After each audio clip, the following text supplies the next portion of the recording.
So I want to start off with your photography journey. So when did you decide you wanted to pick up a camera and photograph some stuff and some things and some people? Things and stuff and people. So when I was growing up, my mom was a single mom and worked multiple jobs all the time to make ends meet. And the only picture every year that I have is my school photo. I don't have any photos of us. I don't have anything. And then when I started to get around like 10, 11, 12 years old, I started to go to summer camp and I requested one of the little like wind up disposable cameras. So I used to carry those around and take pictures of like my friends and stuff during summer camp. So those were my first cameras, but I never really played with any like 35 millimeter. And then after I graduated high school, I failed out of college immediately because it was my first taste of freedom. And I went from a straight A and B student to failing out of college my first year because living life was more important to me. So I And that's got not a bad thing. not. I got a seasonal job at Circuit City in the music, movies, and games department, and I was super content just hanging out there, stocking some shit.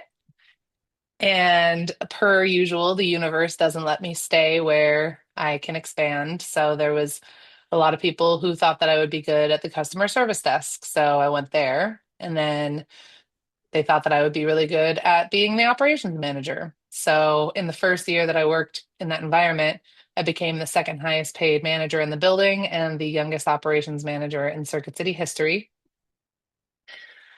Did that for a few Because years you're a until we boss. went bankrupt. Yes. And then I was working at Radio Shack and I ended up dating this guy because he could. I dated him after I hired him and fired him because he no call no showed once a week for 3 weeks. And then he invited me out to a birthday party and he played a bunch of Lamb of God and Slipknot on the guitar. So I ended up dating him because I thought that was hot.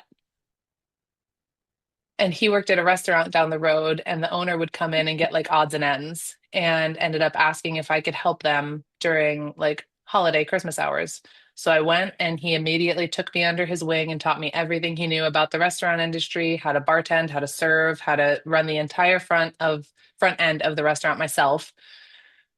And I did that for a few years and I went and I started bartending and I ended up working at this place on Water Street called Gold Mine Tavern that had a little patio on the outside for bands on the weekends. So it was like music, creativity, freedom, Hendertucky. And one day I walked into the bar on a Sunday after they had had a huge show on Saturday. And I think all the bartenders were drunk or high because it was a fucking mess. Everything was sticky, everything was gross, the bathrooms were disgusting, and I was tasked to clean it all up. So, By yourself. yep, just by myself. So, in that moment, I decided to go to my mom's house and be like, okay, I have had my life experience and now I really want to figure out what my impact in the world's going to be. And I want to go back to school, but I don't know what I want to go back for. And she immediately said photography because she knew my past, she knew my creativity, she knew how I am with people, and she just thought that I'd be really good at it. And immediately out of my mouth was like, it's too expensive and everybody's already doing it, and I'm too old and I wouldn't be good at it, and I need to go to school, and like all these things. Right. So she bought me my first DSLR and I paid it off every month on her credit card until I paid it off. And I showed up to college with it in a box, never didn't even know how to turn it on. And my first class that I took, there was a really cool guy. You would love him. His name's Peter. And he had already done a lot of stuff with photography, but never had gone to college for it. So he had to take the beginner class just to get the credit. Yeah. But every single time he would submit an assignment and I would see how he did it, I was like, oh, I get it. And I would like, it was like that healthy competition that I was like, I want to be as good as him. I want to be as good as him. So I took my first portrait photography class, and that was when everything really shifted for me. Um, I was having to do assignments, so I was enrolling all my friends and helping me with my homework. And I realized that I could really impact and improve people's confidence just by being my silly, goofy, authentic, vulnerable self and showing them how I saw them and how the world sees them, but through the camera. So as soon as I figured that out, I was sold. And I started my business halfway through college because I saw so many people graduating and not doing anything with their degrees. And I knew that I wasn't going to spend all this time and money and energy on something that I wasn't fully committed to. So I started my business December 2013, and I trial and errored everything for the first few years until I really found what I was passionate about. And I haven't looked back since. So along the way, you ended up on TV. Now, was that before photography? No, that was during the journey. I already had my photography business, and my friend and I, who bartended together, we opened a bar. And there wasn't a lot of capital that went into that. And I would say that the capital that my business partner at the time did have, I say that it was spent in the wrong places. So the bar was there, the location wasn't the greatest. We had zero beers on tap, which is ridiculous. We were pretty much selling pre-made Long Island iced teas for $5 out of a hole in the wall. And I had left that bar, I'd left the relationship, I'd left the friendship behind because I felt like I wasn't being heard and my talents were kind of going to waste, and I was doing everything I could to support. I built the bar with my bare hands. I epoxy and like broke bottles into it and did all the things. I built the bar with my bare hands. I painted the freaking thing with my bare hands. I did all the marketing. I tried to get bands in there. So um, I left and they got a call from Bar Rescue. And they said that the only way they would do the show was if I came back because they need some piece of drama. No. So I was the drama. And funnily enough, after we finished recording the show, my ex-business partner, he was like, "Hey, you're doing photography stuff. Like, can I pay you to take photos of the new bar so we can update the website?"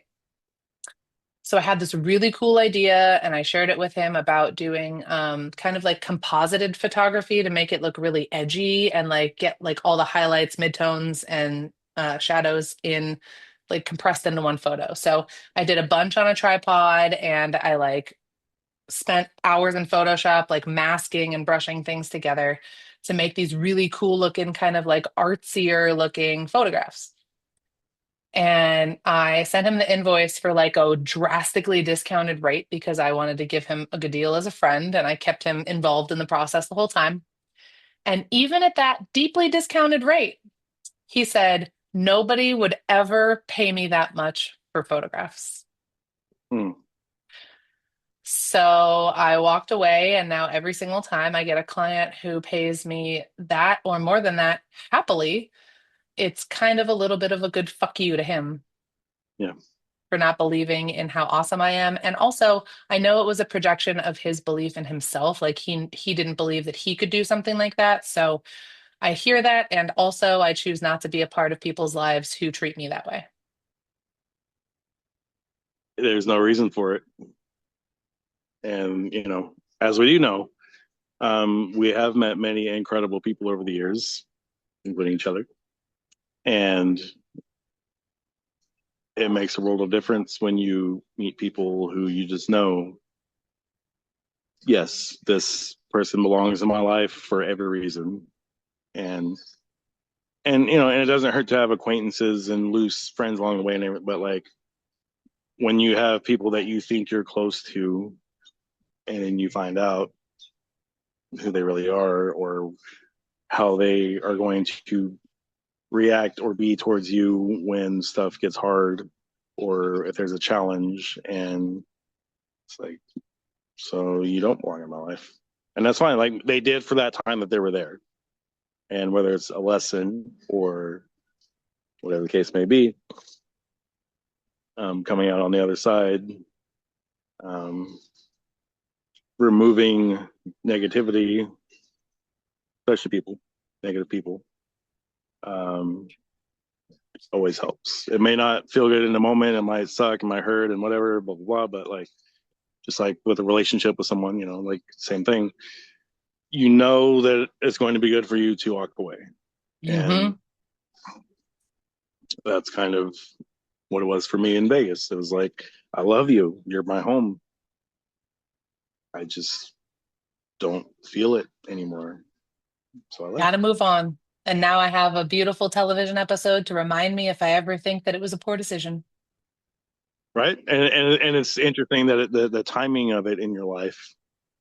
It's like here's a documentation of what your life was and what it was becoming, and it's like that bridge, and obviously you walk over that bridge Hmm. and you told it to fuck off. So, And I thrived ever since. what I know that you focused on headshots and portraits. So, um, what made you want to branch out, and what did you first start branching out to? So the first thing that I focused on was boudoir because I love empowering women in their body to feel really confident because I feel like every woman deserves to feel worthy and beautiful in her own skin, no matter how she feels. She may not be reaching her own goals at the time. Like we are beautiful masterpieces and deserve that uplifting. So I started there. And then one day I was having a conversation with a friend who was also a business owner. And she was like complaining about not knowing what to post on social media, having shitty photos on her website. And I was like, oh, yeah, like me too. I hate social media and I don't know what to post. And yeah, I need to update my website too. And then I was like, wait a minute, I'm a problem solver. I was like, and I'm a storyteller. And I love working with people in harnessing their power. So I was like, maybe I should get into branding photography. So I started saying that I empower people from the boardroom to the bedroom to have more confidence in their bodies and make more money in their businesses. Mhm. So it was fun because I really got to do the storytelling piece on both sides and uplift confidence, whether it was in business or in personal side. So doing those two are my main, including headshots, branding, social media stuff. And then my third is doing events that are really fun, just like shooting concerts and stuff for you, as well as any women's conferences, retreats, conferences, anything that I can grow and learn from has been really cool. I've been privy to a lot of education that I wouldn't have been able to be in the room for, but since I was photographing, I get to be a sponge. So it's been really awesome to be able to be an event photographer in Vegas where almost everything comes. So yeah. But in the last couple years, for sure, you've been doing a lot of traveling, and so where where's the furthest that you've been so far for work? For photography, for work. For work, the furthest that I have been is Nicaragua and Costa Rica. Hmm. So one of my clients actually ended up moving down there after an ayahuasca ceremony. She fell in love with somebody on the beach and she decided to stay. And she called me a couple weeks later and was like, "You got to come down here. When's the soonest you can get down here? How long can you stay? And how much is it going to be?" Funny story. I'm a great photographer and I'm still working on the business end, right? As we all grow and learn and trial and error. So I was like, okay, I can get down there by Wednesday. It was like Friday. I can get down there by Wednesday and I can stay for 12 days. She's like, okay, how much would you charge me? And I'm trying to think about like the opportunity cost of like not being here for other clients, how much I need for the monthly overhead, how much time I'm actually going to be photographing out there. And I quoted her $5,000. She thinks for a minute and I'm like, damn, did I go too high? She goes, how about $10,000? And you're just like, I was like, I am the worst negotiator of all time. And yes, thank you. That feels great. She's like, you can just take whatever travel out of that. And I was like, okay. No. Right. So I got paid $10,000 to go hang out in Costa Rica and Nicaragua for almost 2 weeks. And we got to actually get really away from the touristy side. We got to stay in her man's family's homes in Nicaragua. So they had this like huge plot of land and they had little tiny houses on the property that were like these concrete houses with tin roofs. And there was like a foot between the roof and the wall. So it was like open air. So there was no air conditioning, there was no hot water, there was bugs at all times, and I was the happiest that I've ever been. Fuck yeah. Did you eat well? Oh my God, the food down there is so good. The grandma would cook every single day. The mom and grandma would cook, and we would have the best food. And my body got really used to just having this clean protein and vegetables and fish and soup. And then I came back here, and my stomach has not been the same ever since because of all the additives that we have in our food. They're trying to kill us. Yep. Somebody help. I know. RFK, help us. RFK. I don't think he's listening. He's working on he says he's working on it. I don't know how much of anything is going to change. I can just be here and hope for it. Yep. We'll see how that goes. Um, so then uh it's been about well within the last 2 years. I was just based on what I'm remembering and seeing. Uh, you rebranded, and then you started a podcast, and you've been doing conferences and uh, speeches and all kinds of things. You've been doing a lot, and so let's go into that and how that little spark turned into a nuclear bomb of Casey Jade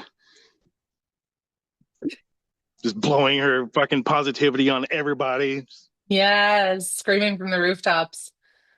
So last year, I ended up actually going bankrupt because I had racked up a ton of debt personally and in the business through COVID, through not having a good role model for financial responsibility when I was growing up. And also, I would say and not to be externally blaming, but I also say that the school system doesn't really set us up for success when it comes to our monetary futures. Not even. So, right. So I ended up going bankrupt because I was paying $2,500 a month in just minimum payments. And by the time I would have gotten out of that, it was going to be a lot longer than it would have been to be in this flux period for 7 years. So I decided it was the best decision for me. So I shut down Casey Jade Photo and I thought about it. And at the time when I started my business, I was like, it'll be really the best idea to be my business because I'm the face of it. I'm the person they're going to be interacting with. And that held steady for a few years. And then the thought occurred to me that what I'm doing, it's not about me.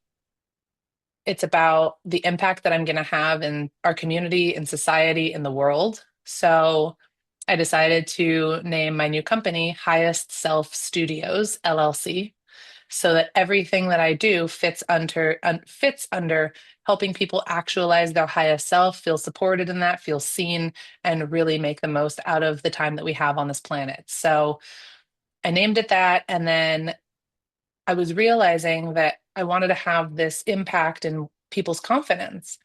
And and I've gotten so much feedback about how good people have felt after working with me. And it was still only a surface level impact. So I wanted to really hone into my supportive coach kind of like superpowers. So I started getting coaching certifications. I started really getting to understand how to ask people powerful questions, how to shift people's mindsets, how to be the example for people to live authentically and feel confident in that so that they can get really to the next level of where they're going. So I've gotten certified in many modalities. I have many tools in my toolbox, which is great. And I've been certified as a coach in multiple instances as well. So now I am a speaker, I'm a transformational coach, and I also photograph people from the beginning to their beautiful butterfly expansion and see what happens. So now I have all of these options on how I can impact the world on my plate. And I now feel like I'm in such a powerful leadership position to be the change. And you are. Sure You am. have. It's all been leading to right now, but this is who you've always been. And you just had to add some seasoning and spice on there along the way, but this was always you. And I think it's quite obvious that you are reaching your highest self, And and it taking shows. everybody with me along the way. I'm holding on to your pinky toe. I'm there. Yeah, you are. I'm holding on. I'll give Um, you the big toe. You get the big toe so it's more stable. all right, I got your big toe. Left or right? Which one's bigger? Left. Left. Yeah. Um, so obviously, when we met, that was in late 2018. Things were chaotic for me, very chaotic. Um, but I was losing my main photographer at the time, and I needed somebody, and I got the recommendation through that very same person, and I didn't know. Obviously, I didn't know what to expect, but it was pretty evident. We met at that restaurant there by the strip club. I don't remember which one it is now. El Diablo Cantina, right? Or not El Really? Diablo. It was El Dorado Cantina. El Dorado? Okay. And I think, was Viking there that night too? I don't feel like we were alone. Yeah, I don't remember if he was there the first time we met, but I know we brought him in very quickly soon thereafter if he wasn't there the first exact night. He might have been though. The amount of mutual friends. That's what I love about Vegas too, is Such a small town. we all just somehow, and then like when we found out how many people we both knew, it was like, why didn't we know each other like 15 years before this? All right, Like, how did we go this long without knowing each other? And why did the universe keep us apart for so long? right? Dicks? I definitely could have used you a lot earlier for sure, for every reason. Same. Um, but I was told when I was looking for somebody that you were looking to want to do concert photography, and I'm surprised that I was the first one to utilize you because there was so many opportunities. There were other things out there that you could have done, but somehow you fell into my hands, and I was very thankful for that. Um, I was looking at I was looking at your website, but I was also looking at my website, and I think the first show that you did was Power Man. I want to say I think it was at Vamped. Powerman, edema, and head PE advanced. Yeah, fantastic show, Such so a good good. fucking show, dude. It's like, oh hey, I think that's how it came to be. Like I got the inquiry in an email asking like if I wanted to, and I was like, yes. Obviously. And I sent it to you. I was like, hey, do you want to shoot Power Man, Edema, and Head PE? And you're just like, I'm already there. Three of my favorite fucking bands growing up. Like I can't tell you that Edema CD with The Way You Like It on it. Oh my God, that impacted my entire existence in high school. It was part of my emo, like feeling it all out phase. And I fucking love that album so much. Oh, I, especially with that album, I always wondered why they weren't bigger because it me was too. The fuck? it was the sound, like it was that time, It was and perfect. it was every bit Linkin Park, it was every bit Corn, it was Yes. every bit Taproot, it was like everything. It was like, why isn't Hmm. that bigger? I don't know. I don't And to know. this day, Power Man is still one of the best energetic bands that I've seen. I took my best friend to her first rock concert this past year, and it was the Power Man. And she was like, what So have I funny. been missing out on? I was like, this. I've said I've seen him 20 times from LA to Toronto, Canada. Uh-huh. And I'm sure Spider the, would love to know that. he does know that. Good. He does. He knows. I love that Uh, man. the very the worst show that I saw them do was at the Canyon Club. No, the Ice House Lounge, close to Fremont, Oh, that building. and there was 20 people there, Wow. counting the workers at the bar and everything. Like there was Wow. like nobody there. They couldn't even fit on the stage. The bassist like tripped over the drum set and like yeah, and it was still a great fucking show. Still fantastic. Still all the energy. Didn't matter that there was 20 people there. And then and like was I sad? Yeah, because like they Because you know, deserve so much more. It's like why is there nobody here? right? And then um what was it 2022 2023 when they toured with is Rob Zombie and Static X and Mudvayne Yeah. and Fireman, and I got to see them in an arena for the first time, and being able to see that journey, to see them play at their worst moment, like that was probably their worst show since the early '90s when they were first starting out in Boston, like, and to see them go from that to playing in an arena again and building all that back up and awesome. So cool. And yet it's been the same energy the whole time. The whole time, no matter what. Ugh.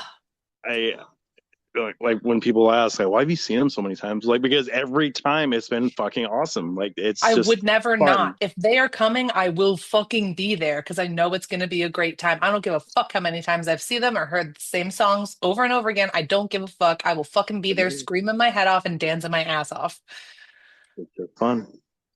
Did I ever Uh, tell you like why I love music so much? no. When I was born in San Diego, my mom and I were poor, and my mom had a friend who owned a recording studio and let us live with them. So I used to go to sleep to the sound of the drums. And I didn't know that until she took me to my first concert, which was at the Huntridge, by the way. It was Nonpoint, Steppa, and Skindred. And I felt the bass drum in my chest for the first time. And I was like, Mom, why does that feel so familiar? And she told me that story. And my world was just like, what? That makes so much sense. I love it. Non-point. Two of Such a my good band favorite too. things, music and photography. Oh my God. And they're from Fort Lauderdale. And I lived in Fort Lauderdale for 6 months and I got to see them in their hometown. And yeah, since I saw them as my first band, I tried to go as many times as I possibly could whenever I would see that their name was there. They're also a great band live almost every time. Always. Like Yeah. just so good. Always fun. And I've seen them like 7 times. And that was one of those things why it was weird that I'd never seen Seven Dust. Right. It's like, How? how have I seen Non-Point that many times, but I've never seen Seven Dust once? I can And still hear you. I'm going to grab something really quick because I think you'll find it hilarious. okay. This is why I love AirPods, is I can still talk to you while I'm in my room. Um, Shauna had seen them several times, Seven Dust? and yeah, Yeah. and because they're kind of a local band, so kind of like with Tech Nine, like Tech Nine's from KC too. So this was from So when they did an acoustic show at Vinyl at the Hard Rock. yes, that's a great shirt. A little acoustic tour shirt in 2014. Hmm. And then I was telling you earlier that I have our Pussifer shirt. That's awesome. That's a really good shirt. 2022. Oh, okay though. Have you seen their new like theme and logo and such? Yes. It's so good. And I got to go to the show that was the first show in LA at the LA Stock Exchange building to go see their whole new album in concert with their new outfits, with their new logo, with their new fucking shit, and it was so good. The Pussifer Show and Limp Bizkit are two of my favorite memories, and with you, because I still can't believe that we were able to do it. Me neither. Like I was able to Actually, photograph Maynard. What? and Slayer's final show too, Oh and yeah, Vegas. Slayer's show was so So good. That was crazy. And with Primus too. Like with him there, I was like, I still have like one of my favorite pictures in my head that I've ever taken is of Les Claypool, and it was just so fucking good. when I got that email asking about covering Pussifer, I was like, You gotta be shitting me. yeah, What? there's no way, right? And then Hmm. I was like, I would very much be interested in that. And then we got approved, which I couldn't believe. And then right after the show ended, the first thing I asked you was how many other photographers were out there, and you said one from Utah. Why were we the only magazine there? Why were we the only Vegas coverage at Maynard? I don't get it, but I'm happy about it. Yeah, I don't know And how or why, but I'm real fucking glad that it was. like that, Yeah, if I stopped doing, I think that was Brandon Sharks as the other photographer. I think we're still friends. I made friends with the other photographer. did you? Okay, Yeah. yeah. And even when you said that, you're like, oh, and a photographer from Utah, and it's like Ow. from Utah.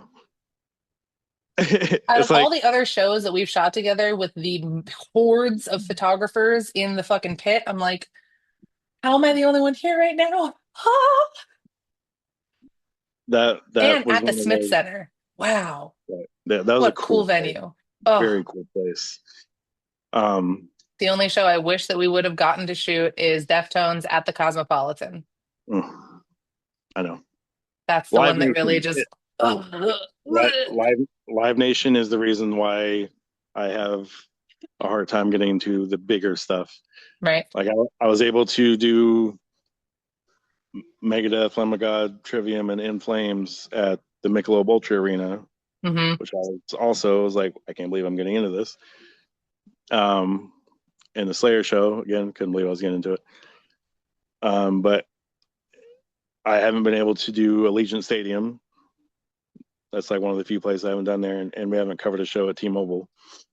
Yeah, I still But it's haven't not like, been in Allegiant Stadium yet. wow, I'm surprised about that. So somehow we're gonna get in there. Well, I don't care what the event is. Um, I want to cover a stadium show, That'd be so and sick. I got to cover the Latin Grammys at the T-Mobile Arena. That's the only thing that I've shot there. now how'd you get into that? That's pretty That's cool. a really good question. I don't remember. Oh, and then we did TNA wrestling. Oh, that was so much fun. That was another one of those, like, I just took a chance.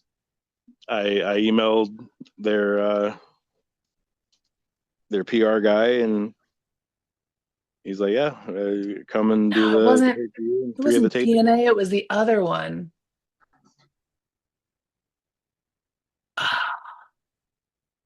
Oh my God, I can't remember the name of it. It wasn't TNA, but it was the other one, and it was really fucking cool. Anyway, either way, that was super freaking cool to be able to photograph and witness. And yeah, definitely of the shows, Limp Bizkit definitely sticks out as like bucket list, will never, ever again. Like that's one of the ones that I just took off my mirror because I look at it every day. And their bassist, Sam Rivers, he just passed away, which Right. was insane. Insane. Um, So never again will I get that opportunity to have the full band of the original band. And I did, and they were there, and I got to almost touch Fred Durst's shoe, which I kind of did. I was like, boop. they're so like I try to explain to people like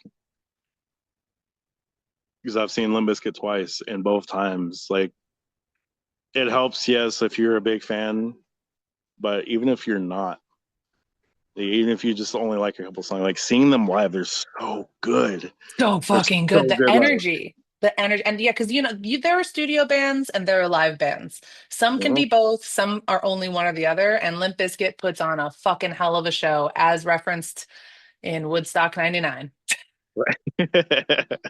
Right. They burn the whole fucking city down right there. No. Almost. Um, what are your future goals? Like what else are you trying to build to? What do you want to build to? So, what I'm committed to building, I am building and will definitely build, is global community where people can really feel safe to be themselves, be able to share vulnerably, and for us to connect in love together versus being separated by all these things of our differences that we're focusing on. My goal for humanity is to raise the bar of what's possible by coming back together in our similarities and feeling supported in that, feeling seen, feeling heard, feeling like they have a place to really come to that feels like home. So, whether that's coaching, whether that's retreats, whether that's community speaking engagements, whatever that looks like, I want a community to be formed that is committed to bringing us back together so that we can be one love. But for real though, like actual like But for real, exactly. um I think this it's one's confetti. Yep. does it just automatically do that? So, yeah. So, if you do thumbs up, oh, that Wow. didn't work. Hold on. And then if you do the middle fingers, then it goes laser beams on. Laser beams. If you do the two thumbs up well, then it does fireworks. It's not registering my both thumbs though for some reason. There it is. Oh, there you go. That's awesome. Goddamn technology. It's hilarious if you're trying to be on a really serious coaching call and then you accidentally make a gesture and there's like balloons floating and I'm like, I'm so sorry. Don't mind me. Just erase that. It's fine. But yeah, no, Oh, my vision for the future is just really supporting people because I didn't really have that support system and I always felt like I was simultaneously not enough and too much. So my aim is for nobody ever to feel that again and us to really rise in all of our superpowers so we can impact the community or whoever that we're really passionate about versus feeling like all the things that we have to do. feel that. That's why I love watching your journey. I love being part of your journey, no matter how small or big. Um, I'm just extremely grateful to have had you, especially at the time that you came into my life. It was like I really needed that energy, that person, and you were there With tacos with tacos, always with tacos and sushi. and sushi, our traditions. We are so overdue for that. Do they Um, have good sushi in Kansas? I've had two places so far. No, three. Had three places so far. Uh, I would eat again, so decent. I haven't had anything in Kansas City yet, so I do want to try some stuff out there. Heck yeah. Um, if you do if you do come this way, we will definitely be doing that. So I have some big goals for 2026, and that includes further continuing and progressing what I've been doing and been trying to do for years, and realizing what it is that I need to do that. So things are going to happen, and it's time. Like Hell right yeah. now, I'm working juvenile corrections, and yeah, it's good money, and I'm a state employee, and that's great and all that. But like, it's not what I'm supposed to be doing. Like, Nope. it's You're not supposed to be doing security or Walmart or construction or juvenile corrections or whatever it is. So however I can support you in actualizing your dreams and to make it a reality, I'm here too. So if that means me fucking flying out there and supporting you, I'm there. going to happen. It's a short flight. It's the middle of the country. It's really not that far. No, it's like two and a It's half, like 3 hours two and a maybe. half. Yeah, maybe. So we got stuff to look forward to, and I already have a calendar for what's booked for shows and stuff for next year in this area. And I have things kind of from Wichita, Kansas City, and St. Louis. So covering a wider area, but there is a fairly decent music scene over here, Oh and yeah. What's a really cool venue that's out there? Like a really cool, like just a different venue, not just like a box. well, so the 4 shows that I have seen here, I've been in 4 different places, so that's been cool. I think my favorite was where I saw Day to Remember, because it was like it's like a small arena. Like I would say if it's like if it's jam packed, it might fit like 2,000 people, Hmm. but it's built like an arena, so it's like bigger than House of Blues, but not maybe kind of more like the Orleans Arena if you've been in there. Yeah, totally. That's where I But graduated high school. okay, yeah, that's cool. But smaller than that. So it's like this weird in between, but it's like the perfect size. Like That's when I cool. walked in there, I was like, man, there's a lot of bands I like to see in this place. Because it's like intimate And enough, but still a big show, but like probably yeah, has a really good sound system too. it's really good. Yeah, I enjoyed it a lot. Now where I saw Chevelle was in Harris Casino. Uh, that was a cool venue. It was like bigger than the vinyl for sure, Hmm. but not a lot bigger than that. I miss Wasted Um, Space. right. Ugh, I love that name. I fucking love every, that name. It's such a good rock club name. every venue that we've loved in Vegas has died. It's Like true. they all just died. Brooklyn Bowl's still here and it's pretty good. Good. We need there's like as far as like smaller clubs, you got Dive Bar and Bunkhouse maybe. Bunkhouse has been closed for a while, which I definitely miss Bunkhouse. I got to see, Spine Shank. Mhm. So I saw Spine Shank and I was like this close to fucking Johnny. Like 2012. probably. Were you there? Yes, I was. Of course you I was were. It's crazy. So one of my best friends now was also at the Pussifer show that we got to shoot at the Smith Center, and he said that he talked to every photographer, and I was like, all 2 of them. yeah. But now he's one of my best friends. You'll see him on my stories and stuff. He's the one that I go to a lot of shows with, Okay. and we actually have our little movie podcast thing that we do sometimes. But Awesome. he actually has a podcast called the Spiral Out Podcast, and he interviews all of the artists for the posters in the Tool region, in Perfect Circle, and like a lot of the different areas. So that's a really cool podcast too, if you want to check him out, because he's also a lover of all things music. Hmm. Well, we like those people. We do. There are people. They are. Okay, see. I love you. I love you so much. I can't wait to shoot your wedding. I can't wait for that either. That's exciting. Everything is exciting. I'm gonna Um, upload this onto Loom so you can access it, download it, do whatever you want with it. So it's easy. awesome. I appreciate you. And I miss your face so fucking much. Miss your face. And I can't wait to see you because I know I'm going to. Hopefully more than once next year. Yes, definitely let me know if you need any support with any of the shows down there coming up that you think I would like. I'm like, if I'm available, I'm moving in with my friend and cutting down on my overhead by half. So I'm gonna only be paying $850 to go live with my friend. So I'll have a lot more freedom. I'll definitely if Deftones are coming, I'll see what I can do about Ah! that.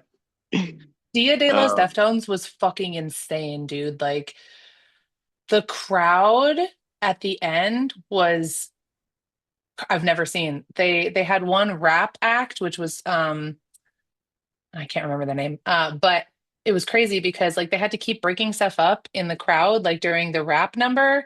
And I was like, I swear to God, if they do this shit during Deftones, I'm gonna throw a fucking fit. And either they didn't say anything or nothing happened because it was all just fabulous. I was like, they better not stop the show when fucking Chino's on the goddamn stage. I will kill someone. was it a great set list too? Oh, it was so good, especially because there were so many songs off the new album Mhm. and the visuals were so good. Yeah. It was the music was a little choppy, I would say at parts. But it was still a really fucking great show. Yeah, He's back to his Chino energy for sure. good. Did I tell you that he signed my arm? No.